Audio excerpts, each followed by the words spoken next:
Shabbat Shalom. Welcome, everyone. It's so good to be with you. Um, just a few thoughts tonight as we come to the close of Sefer Shemot of the book of Exodus this week. We read a double parsha. It's Vayakhel-Pekudei. And as the Torah comes, as this particular book of the Torah comes to a close, it says, "Vayichas ha'anan et ohel moed." The cloud covered over the tent of the meeting. Uchvod Hashem maleh et mishkan, and God's glory, God's presence filled the Mishkan, the tabernacle. So the book of Exodus began with Israel's descent into slavery, and it ends now with God's presence in the desert, in this sacred space that the people have created. And I've always been so moved by Ramban, by Nachmanides' attempt to understand what's going on here, because he says so powerfully that it's important that we know that Israel's exile did not end when they were let out of enslavement in Egypt. And it also did not end when they arrived in the promised land. It ended when they entered into covenant with God. It entered when they were able to create sacred space that God would come and dwell in. And I just want to ask you to think about that for a minute, about what it means that the end of exile was not when we got home. It was when we entered into covenant, because that meant that we could actually create home anywhere. And so what we see it now is the arc of a book, one of the best books ever written, the book of Exodus. It's our national story. It's our personal story. It begins with enslavement. It ends with liberation. It begins with gnut, as we say, with struggle and degradation. It ends with shevach, with elevation and exaltation and glory. It's kind of building into our muscle memory the idea that things change, that history changes, that things can get better, that even in the deepest struggle, there can be a triumph. There can be and there will be a way to reclaim glory. So I'm thinking about it a lot now. Here we are, 1 year into pandemic, and I wanted to share with you tonight that a couple weeks into the safer at home or stay at home orders last year, I was asked by a friend of mine, by Wajahat Ali, who we call Waj, to answer a question. He asked a bunch of friends, clergy and writers, to answer this question. The prompt was, "We will emerge, ... And we were asked to basically offer our wildest dreams of what would happen when we eventually emerged from our isolation. And I was super earnest. I was super earnest back then. Now I'm old and jaded, but last year at this time. But anyway, here's what I wrote. I found it, and I wanted to share it with you now, a year later. I said, "We will emerge more loving. The morning after the virus passes, we will mourn the world that we've lost, and then we'll build a new world rooted in the lessons that we finally learned, like the realization that we're all connected by an invisible web of humanity that crosses land and sea, and the awareness that the judge of a society is not how we treat the most powerful, but how we care for the most vulnerable. And the irrefutable truth that when we allow profit and political expedience to supersede moral responsibility, when we let our indignation slip into quiet resignation, people die. The new world that we create will upend the systems of oppression and inequity, cruelty and callousness that have been laid bare in this crisis. In that new world, we will pay teachers what they deserve. We will treat medical professionals like the superheroes they are. We will honor farm workers and grocery workers and garbage workers and postal workers as essential and invaluable, because they are. The new world will be rooted in the shared knowledge that we must live responsibly and sustainably on this planet. In this new world, we will know that our bodies are precious and that touch is sacred, and our eyes will be trained to see beauty and poetry everywhere. After all of the loss and dislocation, the brokenness and the grief, we will emerge, and we will build a world rooted in love."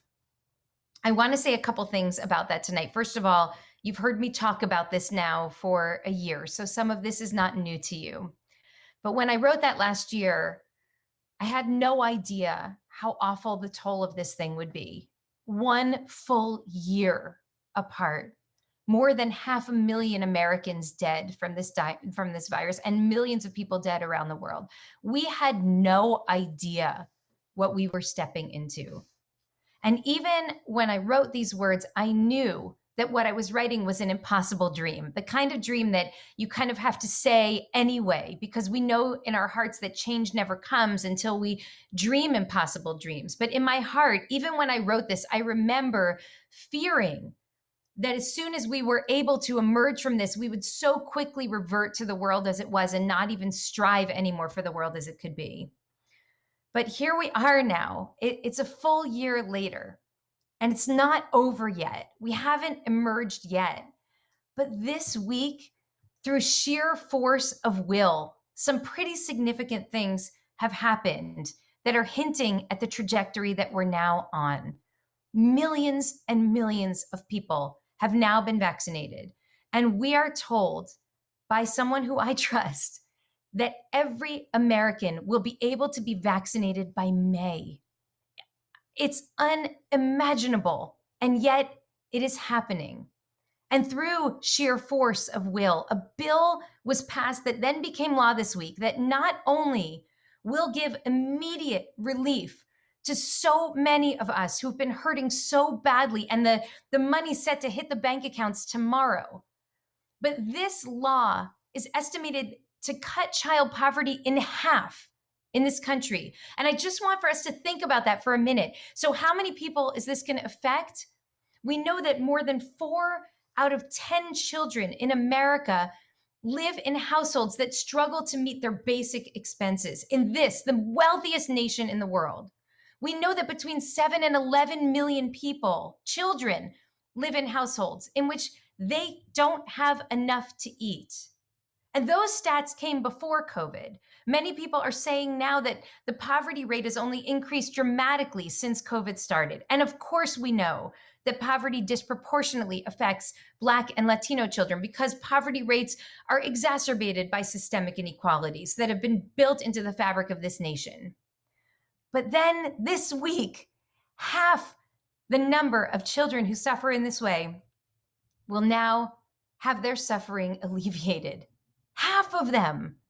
This means a couple of things. Number one, we actually have the wherewithal as a nation to come together as a collective and do what's necessary to end needless human suffering. We have the means. What we've lacked all this time was the imagination and the political will. It also means that now we know what we can do. So we have to surmise that we're okay with the other half of those children in poverty staying there unless we act again now immediately to help them too, which we must in the days ahead. And finally, it means that we went into this pandemic praying that we would not come out of it the way that we went in. That this time was revealing fissures and failures that have long defined this country, but were too often too easy to ignore.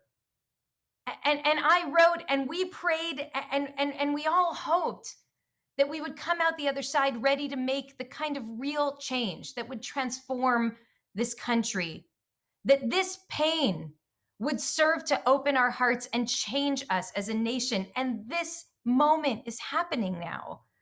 This isn't the moment of arriving in the promised land. We're not there yet. We have a long, long journey to go to get there. But this is a moment of recovenanting with one another. This is a moment of determining that our fate is actually tied up in one another and committing not only to a narrative arc that moves from grief to joy and from darkness to light, but also from alienation to partnership, to love, to shared purpose. So tonight, I just want to celebrate. It's not over yet, but we're on our way out. We're on our way out of this long, dark night.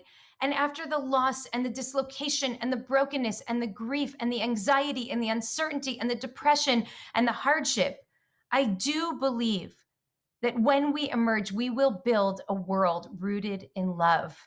And I believe that this week we took some really important steps to getting there.